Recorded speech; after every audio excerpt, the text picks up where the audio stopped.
যারা রিলেশন করে বিয়ে করছেন, মানে সম্পর্ক করে যারা বিয়ে শাদী করছেন, হয়তো তারা বুঝতেছেন যে মানে এই সম্পর্ক বা প্রেমের যে কি একটা যন্ত্রণা বা কি একটা স্বাদ, তারা কিন্তু ঠিকই বুঝতেছেন। ঠিক আছে, হয়তো কেউ প্রকাশ করে না বিষয়টা। ঠিক আছে, আমি যেটুকু জানি বা বুঝি বলি শুনেন। মানে সম্পর্ক এমন একটা জিনিস যে ছেলে মেয়ে উভয় যারা করে, কথা হয়েছে যে আমি চাই যে কেউ সম্পর্ক না ফাটল ধরুক, না ভাঙুক, সংসার না ভাঙুক, এটাই আমি চাই। কিন্তু এর ভিতরে একটা জিনিস আছে যেটা আপনার বলে সন্দেহ। যদি কোনো ছেলে মেয়ের ভিতরে সন্দেহ থাকে, আপনার যদি সন্দেহ থাকে, তাহলে আপনার ওই সংসার শেষ। দেখবেন যে এমন একটা অবস্থা পরিস্থিতি নিয়ে দাঁড়াইবো ওই সন্দেহ জিনিসটা, শেষ পর্যন্ত হয়তো দেখা গেছে আপনার সংসার বা মানে ভেঙেও যেতে পারে।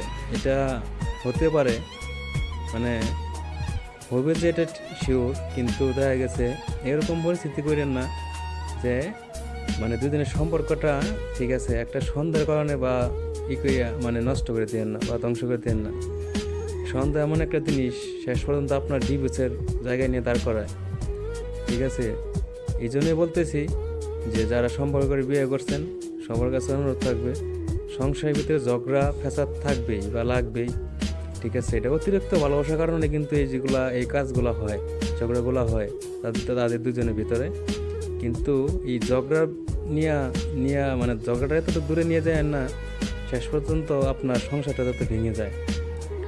আপনাদের কাছে এটাই অনুরোধ, যারা সম্পর্ক করে বিয়ে করছেন, অবশ্যই ছাড় দিতে হবে। কারণ যদি না দেন, তাহলে আপনার কিন্তু সংসার আসলে টিকবে না। আপনার দেখা গেছে যে মেয়ে বা ছেলে ঝগড়া লাগতেই পারে, অন্য দেখা গেছে দুই পক্ষ যদি দুনো পক্ষে যদি আপনার ঝগড়া করতেই থাকেন, তাহলে কিন্তু বিষয়টা পরিস্থিতি খুব খারাপ জায়গায় নিয়ে দাঁড় করাবে। তাই বলি সম্পর্ক করেন না। আর মেয়েদেরকে বলি পরকীয়ায় লিপ্ত হয়েন না। ছেলেদেরও বলতেছি আপনারাও কী করবেন, কোনো খারাপ কাজে লিপ্ত হয়েন না। যারা বিয়ে শাদী করছেন, অবশ্যই মানে শেষ পর্যন্ত মৃত্যুর আগ পর্যন্ত সংসারটা সুন্দরভাবে গুছিয়ে নিয়ে যান। এটাই হচ্ছে মানে প্রত্যাশা। যাই হোক, সবাই ভালো থাকবেন, সুস্থ থাকবেন।